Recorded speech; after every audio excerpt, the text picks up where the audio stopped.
Michigan to Joe Biden, so he's very close now to snaring 270 electoral college votes to become president, having taken Wisconsin a little earlier. But the Trump team is talking legal challenges, and there are some questions about Arizona, whether that actually should be allocated to Joe Biden or not.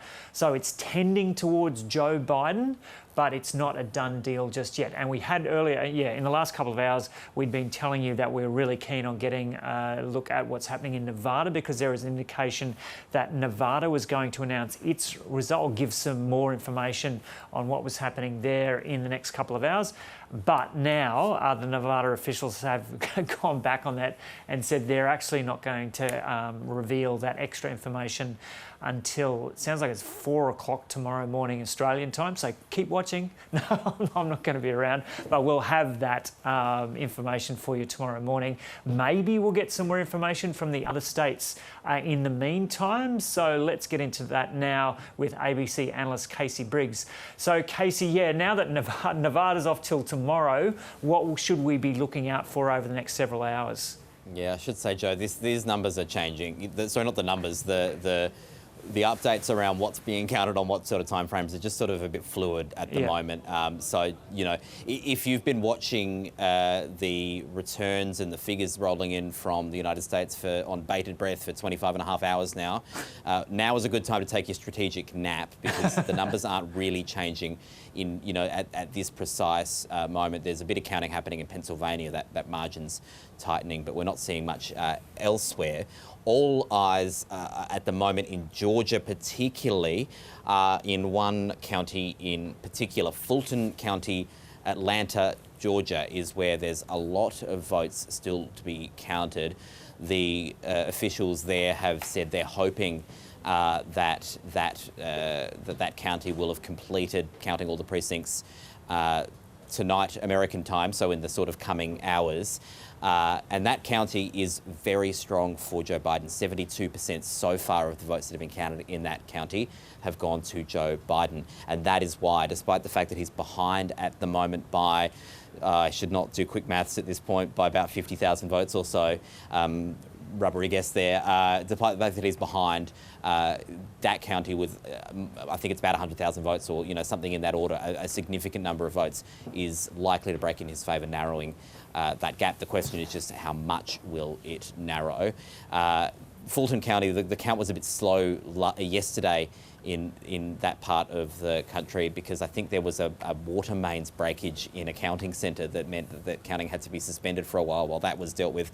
It sounds like now they've just got issues like, you know, they don't have enough letter openers to open envelopes, and they're still seeing more staff to get, you know, people in to get that count happening a bit quicker. But Fulton County in Atlanta in Georgia is where all eyes are at the moment. We may well get some figures this afternoon from there that give us a clearer idea. But regardless, you'd have to think, given how close this is, there's a pretty strong chance we're in recount territory in Georgia. And Casey, just for people just tuning in, just an overall picture. Yeah, so we've got now Joe Biden at 264, which is 6 votes short of the 270 needed. What's helped him today is Wisconsin and Michigan, 2 Rust Belt states that got Donald Trump over the line 4 years ago by razor-thin margins. So what does Joe Biden need? Well, he would need just Nevada would do it for him, would get him to 270 on the dot. That looks like not a bad shot, but again, we're waiting on more figures there. Or he needs Pennsylvania, where the margin has been narrowing quite quickly. That would get him over the line. Or Georgia, any one state basically would get him there other than Alaska. He's got a few different roads that could take him to victory. Donald Trump, on the other hand, needs to basically sweep the board, or some of the court actions that he's threatening and has been filing would need to be successful and change outcomes in states. And that is, you know, basically Donald Trump's path. It is much easier at this point for Joe Biden to claim victory, but he's not there yet. OK, we'll leave it there for the moment. Casey Briggs. Now, we've just got a couple of feeds coming in. I think one's from Boston and one's from Chicago. We might go to Chicago first. So through this election, there was a lot of concern about what could happen on the streets. We saw a lot of shop fronts being boarded up in downtown Washington ahead of the vote. Thankfully, there haven't been many reports at all of issues as a result of, through election day. These are the first images I think we've seen of some big protest marches or people on the streets. I don't know the details of exactly who these people are associated with or what they're marching for, but we know they're protests in relation to the election. And I was speaking to a journalist earlier in Philadelphia, Denise Clay, because there'd been protests and some looting there in Pennsylvania, in Philadelphia, after the shooting of a black man. Actually, I will have to leave that there because Labor's Anthony Albanese is holding a media conference. And one of the things that it has struck me on, as someone who's attended under both President Obama and President Trump, is the consistency in which Americans hold democratic principles so dear, regardless of where they might stand on the political spectrum. And I'm very confident that American institutions and indeed the American people will come through this. People would have, but of course everyone would like to see a result clearly on election night, but often that doesn't happen. They're still counting votes in Queensland, in electorates like Currumbin, in Eden Monaro. On the night, I privately told those journalists who were there that I was very confident that we'd won by about the amount that we ended up winning by. But we didn't declare on the night because there were votes to be counted. Once those pre-poll votes were counted on the Sunday morning and it was clear that we were definitely going to win, then Christian McBain claimed victory. That's the democratic process. And here it's not surprising, given the different rhetorical positions about early voting, that there's a difference in the vote cast on the day and the vote cast earlier on. Do you think Donald Trump is trying to undermine democracy in the US, given his reaction? I think that democracy is too important for it to be undermined by any individual. And I think that the United States institutions and its democratic values, which are at its core, can't be undermined by anyone, beyond any undermining at any particular time. America will come through this. And the fact that more Americans have voted than at any time for over a century in this presidential election really signals how important Americans value their capacity to have a say and express that through the ballot box. That's how we do it in democratic countries, and that is really important. Here in Australia, every time there's an election in a country that has voluntary voting, I say that Australia's democracy is very, very strong. It's a reminder that we got it right when we had compulsory voting. It's a reminder as well that almost all the time the political party that gets the most support after people express their preference gets to form government. There are times where that doesn't happen, for Kim Beazley in 1998, but that of course was accepted completely by the Australian people. And I value our democracy, but I value democratic values around the world as well. Do you believe Joe Biden will be better for Australia and better for the world? Look, I don't think it's appropriate to make comments until the votes are all counted and it's determined who the next president will be. At that time, certainly I will be making comments, but I believe that Australia would work with, as we have, with President Trump. We've worked with presidents of all political persuasions and our alliance has remained strong. I know Joe Biden. I've met him a couple of times when he was the Vice President. Of course, people retain their titles in the United States. So in terms of Vice President Biden, I found him to be a great friend of Australia, I haven't met President Trump, of course. Scott Morrison and he have a good relationship. It's important that we work with whoever the US people decide will be the next president going forward. Just on vaccines, does Labor support the spending of another $1.5 billion on potential coronavirus vaccines? And Chris Bowen suggested that Australia catch up to the rest of the world. How would you suggest that the government does that? Well, the agreements that were announced today, we welcome as a step forward, but they bring to agreements 4. The rest of the world is looking at 6 or 7 agreements. There's an issue with the vaccines and whether they can be manufactured here, and that presents another challenge. Their transportation under very severe low temperatures mean that they could present potential difficulties. But we've been calling upon the government to do more, to catch up with the world in terms of putting agreements in place so that our health can be looked after. Every Australian, indeed I think every citizen of the world, wants to see a vaccine and wants to see us win over this terrible virus that has caused chaos, has caused a great deal of death and health concerns, but has also of course wreaked havoc on our economy. So it's critical that we do everything possible. And when we look at expenditure, it's a matter of opportunity cost here. Getting a vaccine is absolutely critical for our future economy, but also for keeping people healthy and safe. Thanks very much.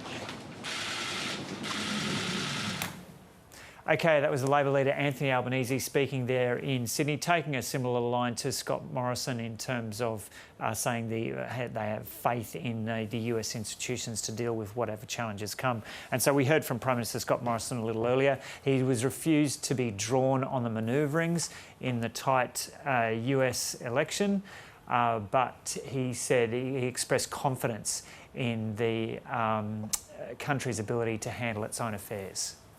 The great thing about the United States, it is a great democracy, and it does have great institutions. And we have a deep and wide relationship with the United States, which is incredibly important to Australia. We are both like-minded and like in so many ways. Our values, our partnerships, economic, security, and in so many ways. And I have great confidence in the democracy of the United States. And I have great confidence in their institutions. And the thing about great institutions and democracies is they deal with whatever challenges come, just like our own does. And that's why I express confidence.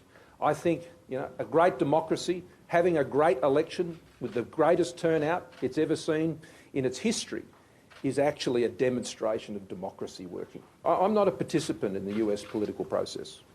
I am a partner. Australia is a partner with the United States, and we respect the decisions that the American people make in their democracy. And we'll be patient and we'll await the outcome of their process. It's not for me to run a commentary on those things, and I won't. I work with the President of the United States as the Prime Minister of Australia, and I've enjoyed a very productive working relationship with the President. And I will always put Australia's interests first in that relationship.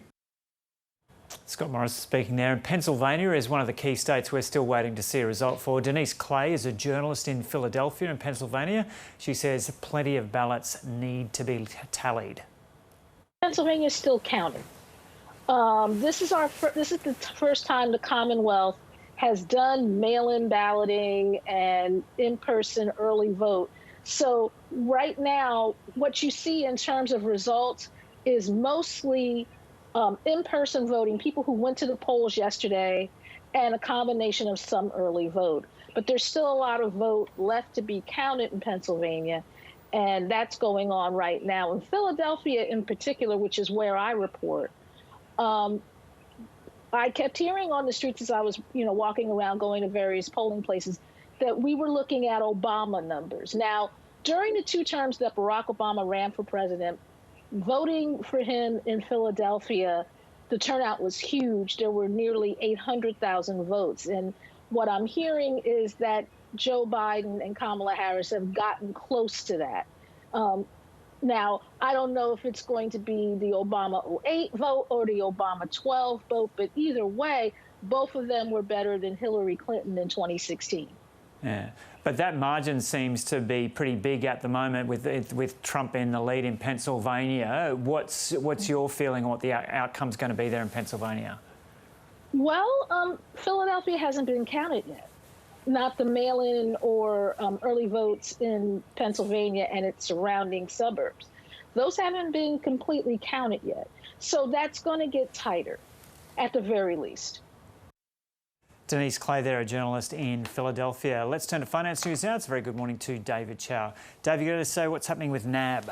Well, Joe, NAB reported its profits this morning, and like pretty much every other bank, its profits went down very sharply. So the annual result for NAB fell by almost half to $2.6 billion. That's its net profit. Its preferred measure, cash profit, which it sees as a more accurate reflection of its performance, it went down by a third to $3.7 billion. So either way, it's a weak result. So why did NAB's profit fall? Well, the first reason is credit impairment charges. That tripled to $2.8 billion. So NAB has set aside more money for potential bad debts. Customers going bankrupt and not being able to repay their loans. Lower interest rates haven't helped either. The RBA has cut rates 3 times this year and most recently earlier this week. Lower fee income. So NAB has waived fees for customers due to COVID hardship reasons. So it's been getting less late fees and there have been fewer people spending at shops as well. So that means fewer people using credit cards and they're not earning as much commission on credit card sales. And also there's compensation expenses, hundreds of millions of dollars worth to repay to customers who were rorted due to the fee for no service scandal, which was raised during the Banking Royal Commission a couple of years ago. Now, the important question for shareholders, how much am I getting? Well, the dividend payout is a final dividend of 30 cents a share. That's much lower than last year's final dividend of 83 cents a share. So it's down by 2/3. And pretty much every bank is under a lot of margin pressure because of COVID recession. So they've had to really reduce their dividends. OK, now there's still uncertainty about the outcome of the US election. Has that played out on stock markets? Well, it doesn't seem like it. The stock market is doing really well this morning. The Australian share market is up about 1%, and it's followed basically what happened on Wall Street. Wall Street went gangbusters overnight, Joe. The NASDAQ, the tech index, went up 4% almost, and it was largely driven by the tech sector. And it seems to be a relief rally across big stocks like Amazon, Apple, Facebook, and that's because there's not likely to be a blue sweep that's been talked about in the last few weeks. So it seems unlikely on the present numbers that the Democrats will be able to take the Senate, even though it looks like Joe Biden will take the presidency. And if the Republicans take control of the Senate, that means it's divided government and more checks and balances. So that means it'll be harder for Biden to pass laws which he's promised to increase taxes for the wealthy and the richest Americans and to regulate the tech sector harder. So I think the tech sector breathed a huge sigh of relief, and that's why we saw the US market rise sharply and why the Aussie market has followed. So when we take a look at our figures right now, the ASX 200 and the All Ords up about 57 points. So that's up 1%, a very strong performance this morning, certainly better than yesterday. And most sectors are higher, especially healthcare and tech, which are our best performing sectors so far. Now, NAB shares have risen sharply despite its weak profit result, but it was still better than expected. And Ingham's, the chicken company, gave a strong trading update saying it might pay a higher dividend, and that sent its share price surging 12%. Meanwhile, Treasury Wine Estates has fallen sharply on worries about Australia-China trade tensions, and gold miners like Resolute Mining aren't doing very well so far. Now, there are fresh concerns today for Australia's billion-dollar wine industry. The Chinese government is thinking of imposing retrospective tariffs on imports. Australia's biggest wine company, Treasury Wine Estates, says China's wine trade body has asked the Chinese government to bring in these tariffs. Chinese authorities launched an anti-dumping investigation into Australian wine earlier this year, amid rising trade tensions between the two countries. And at its annual general meeting this morning, Treasury Wine told its shareholders they're preparing for mild to significant wine tariffs from China. And it will also put on hold its plans to split off its Penfolds wine brand into a separate company. Now, US markets went gangbusters this morning despite all that US election uncertainty. So the Dow Jones went up 1.3%, the S&P did even better, up 2%, but the NASDAQ jumped almost 4% thanks to a surge in Apple, Microsoft, Amazon and Facebook. And in commodities, gold has clawed back some of its moderate losses overnight. It's now trading at $1,906 an ounce. And oil prices had a big bounce back too. West Texas crude at almost 39 per barrel. And in currencies, the Australian dollar is buying 71.8 US cents. And Joe, that's the latest in finance. Thanks, David. Sport now with Paul Kennedy, starting with the Origin victory for the Maroons last night. And don't worry, it's okay to tell people that you weren't really watching the US election coverage last night. You're watching the blue wave versus the maroon wave in State of Origin. Multi-talented, I can be across both, Paul. New South Wales looked like they were going to go and win as expected, but the lead at halftime was only 10-0, and Queensland had some self-belief. What do you know? A big surprise there in State of Origin. Queensland believed they could come from behind, and they did. They increased the pace of the game. They heaped the pressure on the New South Wales team, which couldn't cope, and built a lead. And in the end, New South Wales found a little bit of spark in the last 5 minutes, but it was too late. They ran out of time, and it was an 18-14 result. Here's Wayne Bennett talking about self-belief. You know, I wasn't kind of worried about that, the self-belief. I just thought that they put a maroon jersey on, they know the expectation that comes with it, and they trained excellent for 10 days, and I was just confident that self-belief wasn't going to beat them here tonight. And Brad Fittler, well, nothing much ruffles his feathers. He watched his team really holding out in the second half, even though they were leading, but Queensland overcame them, and the Maroons played close to a perfect half of football. They gave up very little chance of New South Wales breaching their line right until the end. Here's what Fittler said. But I thought our blokes showed a lot of courage as well. We couldn't get out of our own end. We couldn't get a penalty, couldn't get a 6 to go, and they just kept staying in the game, and we finished down on their line. So not a bad way to finish the game. And Paul, you reckon the Blues were a bit discombobulated after kind of head knocks and injuries in that first half? Yeah, it's hard to say. Boyd Cordner, was hard to see him leaving the field to go and get an HIA. He came back onto the field. Really difficult considering the way he's been knocked out this year. It was a very fast game, and I felt like in the second half, once that momentum was with Queensland, New South Wales just, in a way, became quite passive. But really, it was all they could do to try and sort of stay in the game, as Fittler said. At that point, favouritism goes out the door, doesn't it? And it's not like Queensland hasn't got some star players. You know, Munster was a threat throughout. The forwards were particularly powerful.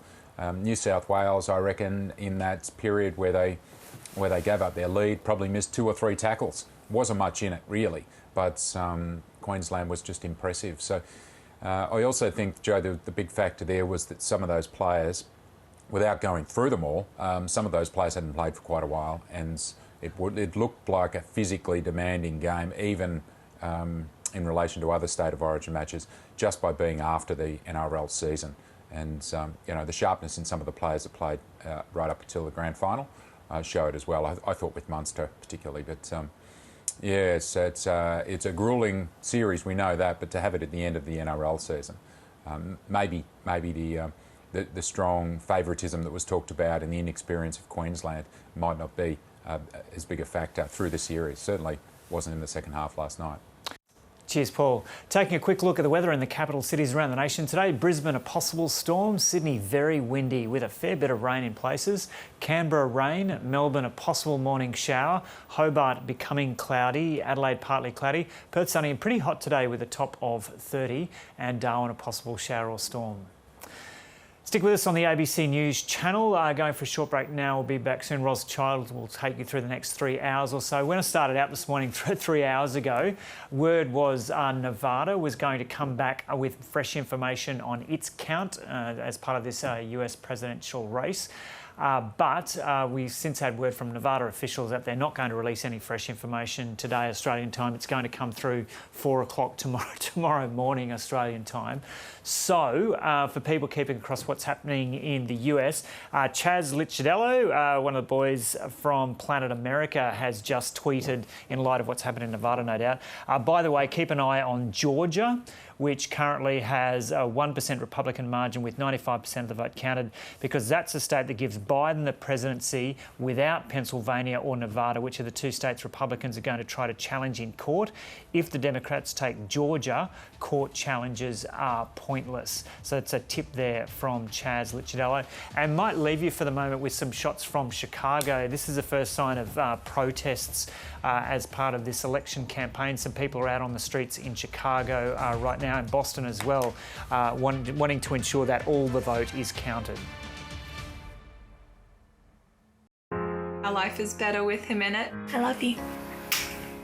You go home and you hope their family doesn't get COVID from you. I'd still be paying the $9,000 if I hadn't contacted 730. We're not in the business of spreading a virus. Why do you think they didn't want you to win an election? Because they thought I would win it. If the virus doesn't get you, the economic fallout will. I was hell-bent on proving people wrong. Why all the secrecy? Lee, I'm just focused on the Australian people. 7:30 tonight, ABC and iView. The future of America hangs in the balance. This is a major fraud in our nation. Who will be the next US president? This is history in the making. Our correspondents are standing by to bring you the news as it happens. A potential constitutional crisis here. Go to abc.net.au/US election for all the latest updates.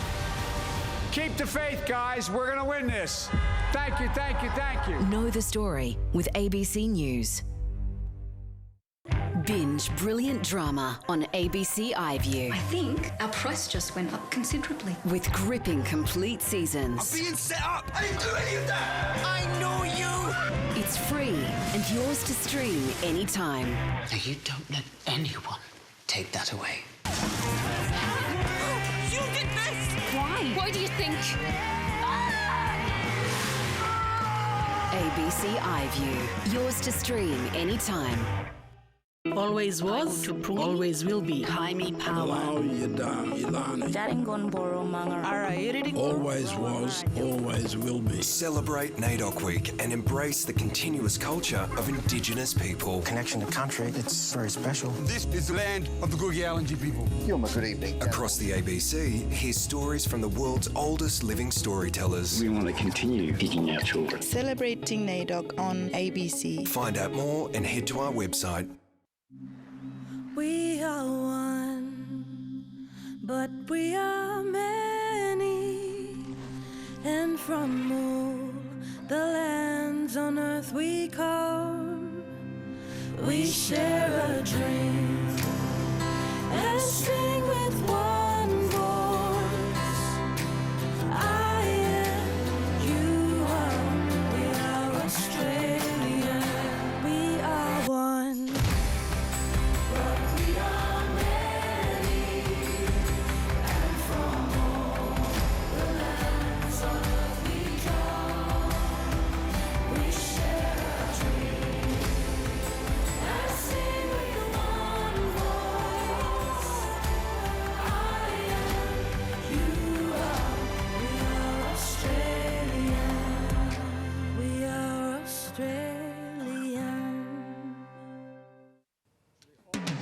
Today, on the verge of victory, Joe Biden confident once all votes are counted, he will win the US presidency. We, the people, will not be silenced. We, the people, will not be bullied. I'm confident we'll emerge victorious. The Trump campaign claims fraud, calls for recounts and sets up legal challenges to the results.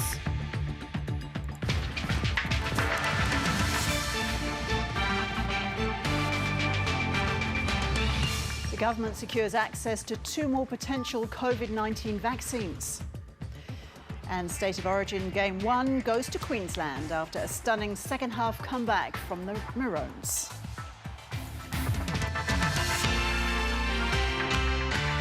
Hello and welcome to ABC News. I'm Ros Childs. Democratic challenger Joe Biden is confident he'll win the US presidency as he inches closer to the 270 electoral college votes needed to claim victory. But votes are still being counted, and Donald Trump has already demanded a recount in one state and has filed lawsuits against the result in others. Here to take us through the latest numbers is our analyst, Casey Briggs. Good afternoon there, Casey. Where are we? Afternoon, Ros. Well, where we are at the moment is in the most important count of numbers, the Electoral College. Joe Biden currently at 264. That is 6 votes short of a majority of 270, which would deliver him the presidency. 214 for Donald Trump.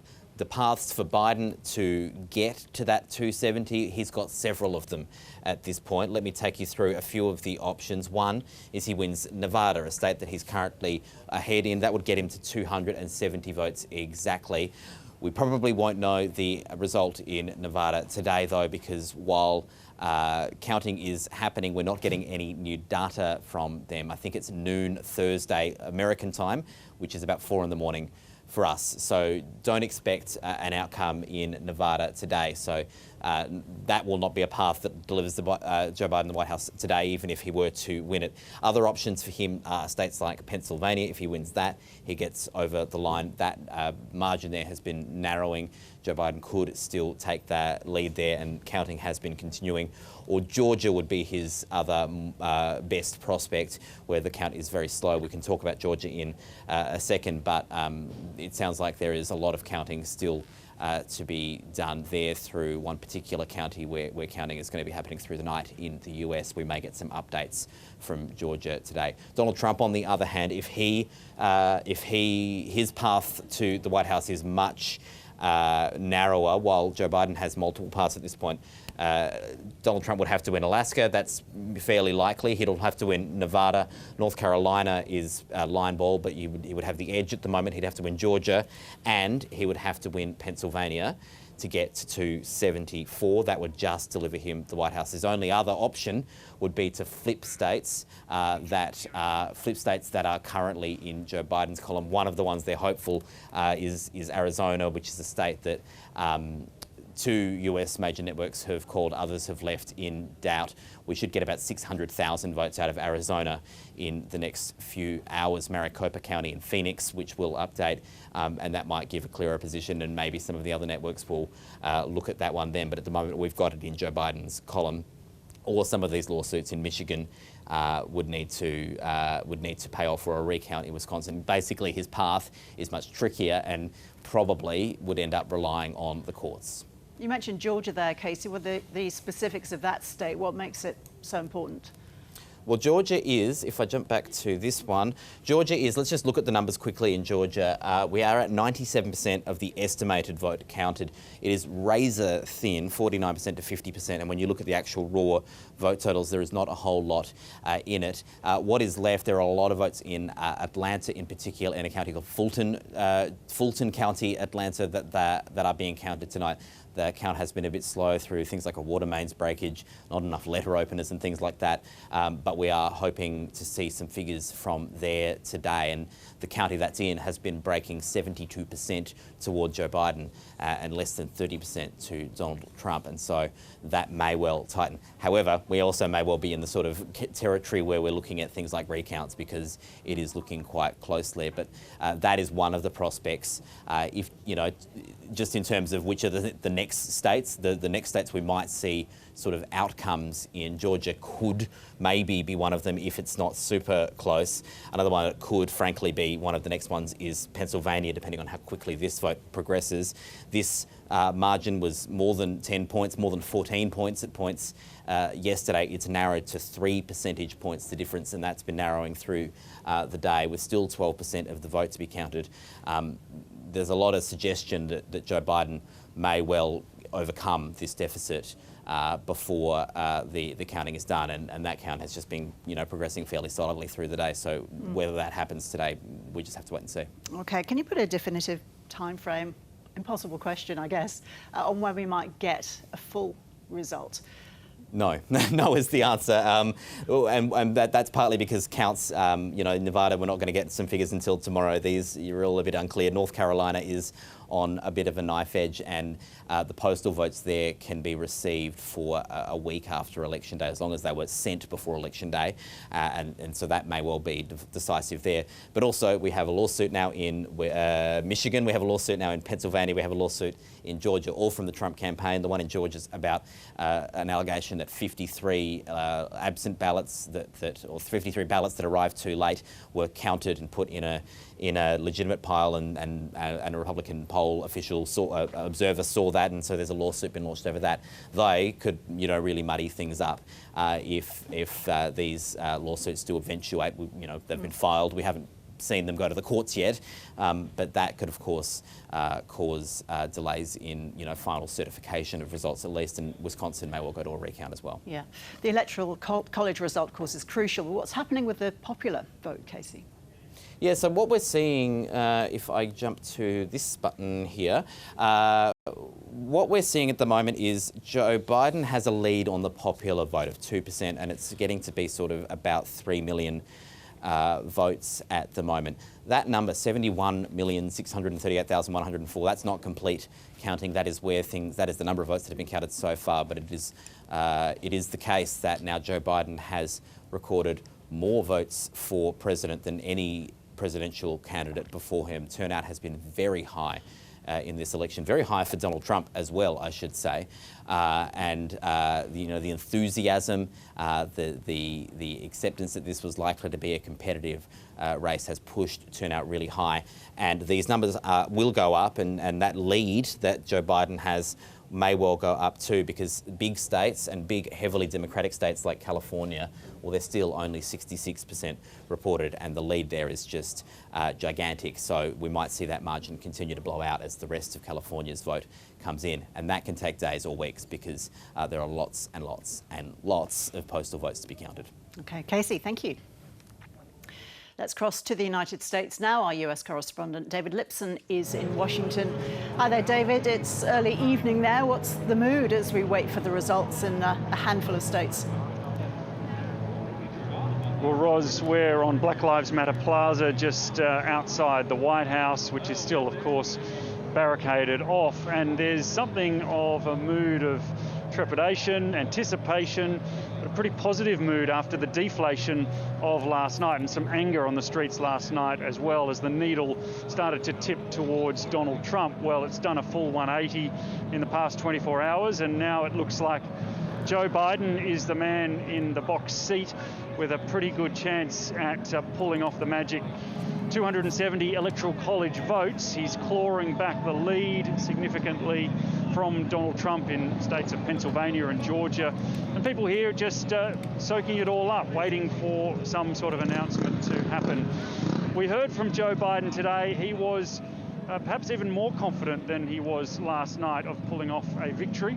He said that his path was clear to 270 electoral college votes. He didn't quite claim victory, but he came pretty close. Take a listen. Here, the people rule. Power can't be taken or asserted. It flows from the people, and it's their will that determines who will be the President of the United States, and their will alone. And now, after a long night of counting, it's clear that we're winning enough states to reach 270 electoral votes needed to win the presidency. I'm not here to declare that we've won, but I am here to report when the count is finished, we believe we will be the winners. So David, Donald Trump falsely declared victory in the early hours of the morning our time, and has since demanded recounts and launched legal action, as we heard from Casey a moment ago. How's all this going down with his supporters? Well, Ros, you've got to remember that Donald Trump's supporters voted him in 2016 because they had no faith in the political system. They had no faith in the media. So when Donald Trump says that there is fraud happening, when he says that the count cannot be trusted, they believe him more than the official count. They believe him much more than the media, saying that things are looking good for Joe Biden. So understandably, a lot of them are angry at what they're seeing. We've seen a few scenes of anger spilling out.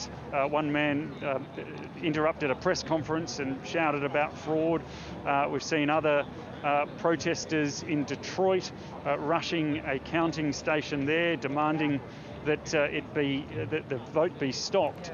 So we're seeing that around the place. As for those challenges, well, there's now 4 battleground states that are having the vote challenged. In Wisconsin, they're demanding a recount, the Trump camp that is. And then in Michigan, in Pennsylvania, and now in Georgia as well, we're seeing those legal challenges. In Pennsylvania, the president's personal lawyer, Rudy Giuliani, is leading the charge. This is what he had to say earlier. Not a single Republican has been able to look at any one of these mail ballots. They could be from Mars, as far as we're concerned, or they could be from the Democratic National Committee. You have a reputation for dead people voting, and we're going to go look at just how many dead people voted here.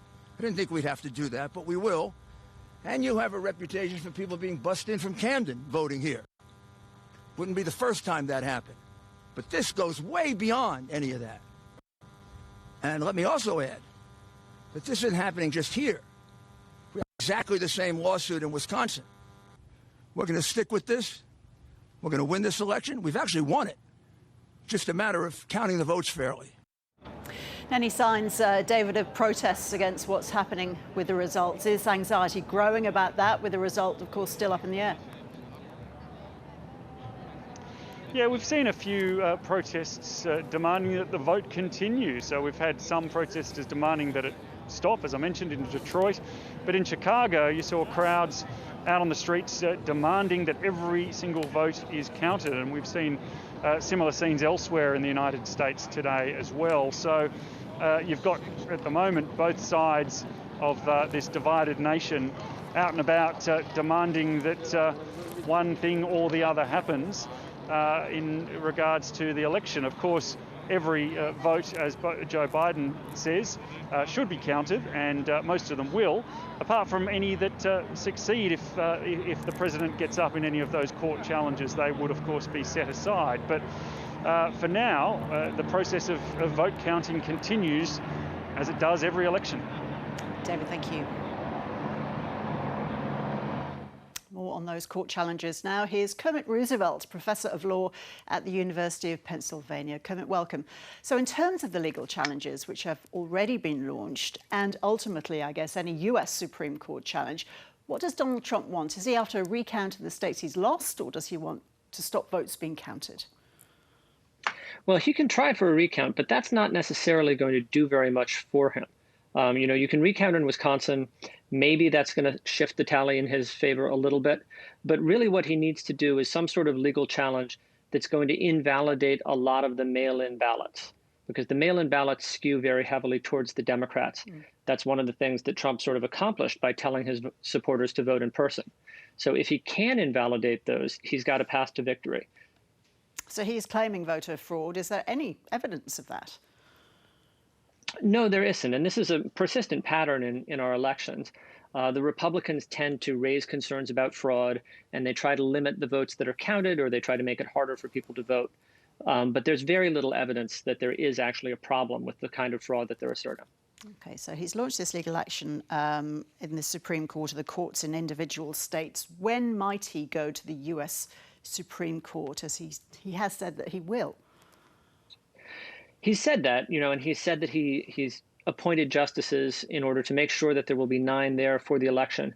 But he can't just start out in the Supreme Court. He'll have to start out in a trial court, either in a state or a federal court. And then there's an appellate process, and it could take quite a while for a case to get to the Supreme Court. And it might be clear by then that the margin is just too big for him to overcome. So I'm not sure that we will see the Supreme Court decide this issue in the end. And would the Supreme Court necessarily hear any challenge, even if it made it that far?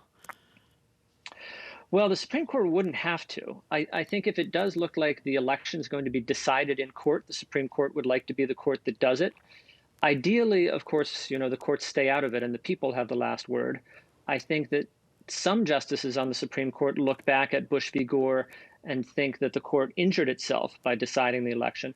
On the other hand, 3 of the justices on the court now were on the Republican litigation team for Bush v. Gore. So Justice Roberts, Justice Kavanaugh, Justice Barrett. How does that situation, Bush v. Gore, compare to what's happening in 2020? Well, Bush v. Gore, I think, was a lot closer. So it came down to one state. That one state, Florida, was going to be decisive, and the margin in Florida was incredibly narrow. We've got very close states here, Nevada, Wisconsin, Pennsylvania, maybe Georgia. A lot of them look close, but I don't think it's going to be on the order of a few hundred votes, which is what it was in Florida. And because there's more than one state, I think it's unlikely that Trump can find some way to just flip one switch and get victory. And Kermit, how do these legal challenges fit into the whole framework of the US Constitution? Well, it shows you, one of the things it shows you is the idiocy of the Electoral College, because if we were doing this in terms of a popular vote, it's pretty close, but it's clear that Biden won.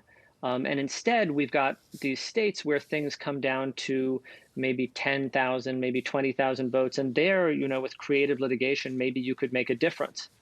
What's going on is also a consequence of the federal system. So you've got elections conducted in states. The states run them. The states set the rules. But then there are federal guidelines that sometimes can come in. And that's what Trump is probably looking for. He's going to try to make some argument about the federal Constitution. All right, Kermit Roosevelt, thank you so much. Thanks. Prime Minister Scott Morrison says he has great confidence in the US democratic process, but he's steered clear of offering any views on the candidates' approaches to the vote count.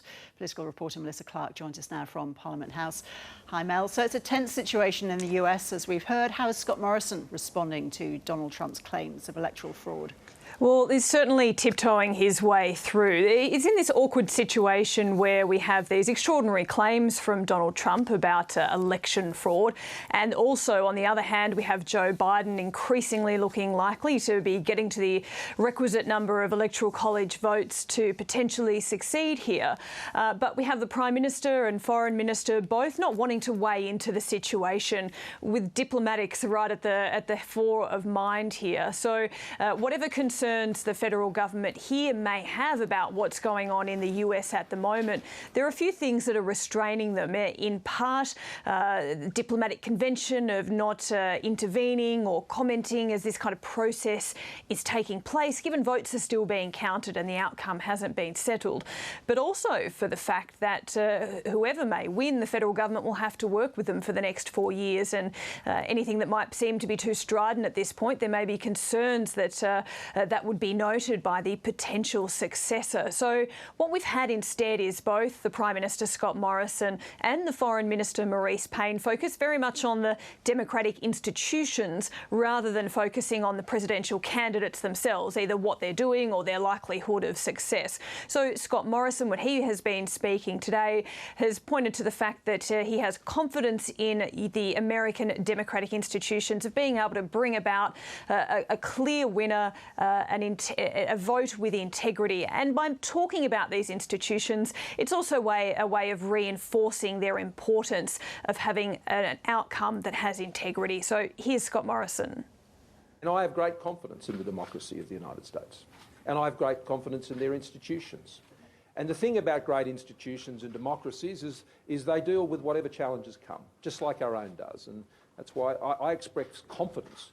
I think, a great democracy, having a great election with the greatest turnout it's ever seen in its history, is actually a demonstration of democracy working. So Mel, the Prime Minister was more eager to speak about something else. The news the government has secured 2 new vaccine deals. What can you tell us about them? So there's 2 deals here for different vaccines, bringing a total to 4 different vaccines the federal government has now invested in. Today they were announcing that they've invested $40 million in getting vaccines from Novavax and another $10 million from Pfizer. And the Pfizer one is particularly interesting because it's a vaccine that involves mRNA rather than a protein-based vaccine, which basically means that if it works and if it proves effective, it would be getting the body to develop the protein to fight the virus rather than injecting that directly as a vaccine. So this is very leading edge technology, this mRNA process, but it also hasn't been successful before. This would be quite groundbreaking work if it proves to be successful. And I think reflective of the government's noting of that is that they have agreed to purchase vaccines that can be manufactured, but not set up a manufacturing process for those particular vaccines here if they prove successful. people, unlike the other two vaccines that were announced earlier, which probably suggests that the government has a greater level of confidence that those first vaccine deals are the ones that are more likely to deliver for Australia and for the world. Melissa, thank you. 2 people have been killed in a light plane